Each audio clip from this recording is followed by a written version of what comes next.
Visakha Andhra university high స్కూల్లో ఏర్పాటు చేసిన పోలింగ్ కేంద్రాలను విశాఖ కలెక్టర్ పరిశీలించారు. ఈ సందర్భంగా పోలింగ్ కేంద్రాల వద్ద ఏర్పాటు చేసి భద్రతా చర్యలను అడిగి తెలుసుకున్నారు. ఈరోజు 27వ తారీఖు ఫిబ్రవరి నెల ఉత్తరాంధ్ర సంబంధించిన 3 ఉమ్మడి జిల్లా ఎమ్మెల్సీ టీచర్స్ ఎన్నికలు సజావుగా జరుగుతున్నది.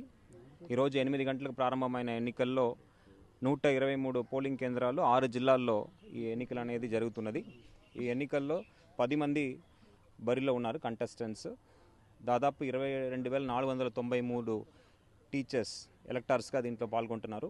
ఈరోజు 8 గంటలకు ప్రారంభమైన ఎన్నికల్లో ఇప్పుడు దాదాపు నేను వచ్చిన పోలింగ్ కేంద్రాల్లో చూస్తే 750 చిల్లర ఓట్లు ఇప్పటికే దాదాపు 50 ఓట్ల దాకా నమోదు కాబడింది. 5 to 6% అని మనం చెప్పవచ్చు. ఓటింగ్ కొద్దిగా బ్రిస్క్గానే మొదలైంది. సో రాబోయే సమయంలో ఇంకా వేగవంతంగా జరుగుతుంది. మేము అంచనా వేస్తున్నది ఏంటంటే దాదాపు 90% దాకా పోలింగ్ జరిగే అవకాశం అనేది ఉంది. అదేవిధంగా అన్ని పోలింగ్ కేంద్రాల్లో కూడా సదుపాయాలు ఏర్పాటు చేయడం జరిగింది. వాళ్ళకి మంచినీళ్ళు కానీ వెయిటింగ్ స్పేస్ కానీ ఏర్పాటు చేయడం జరిగింది. పోలింగ్ సిబ్బంది కూడా పటిష్టంగా ఈ పోలింగ్ నిర్వహించడానికి ట్రైనింగ్ ఇచ్చి వాళ్ళు సమయానికి కూడా ప్రారంభించడం జరిగింది. సో కంటెస్టెంట్స్ యొక్క సహకారంతో ఈ ఎన్నికల్ని చాలా ఫేర్ అండ్ ట్రాన్స్పరెంట్గా చేయాలని అనుకుంటున్నాము.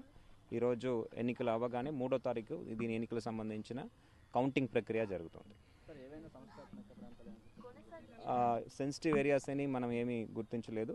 ఎక్కడ కూడా ఎటువంటి లా అండ్ ఆర్డర్ ఇష్యూ అనేది లేదు. బట్ మన భద్రత కూడా పటిష్టంగా ఏర్పాటు చేయడం జరిగింది పోలీస్ వారి ఒక సహకారం.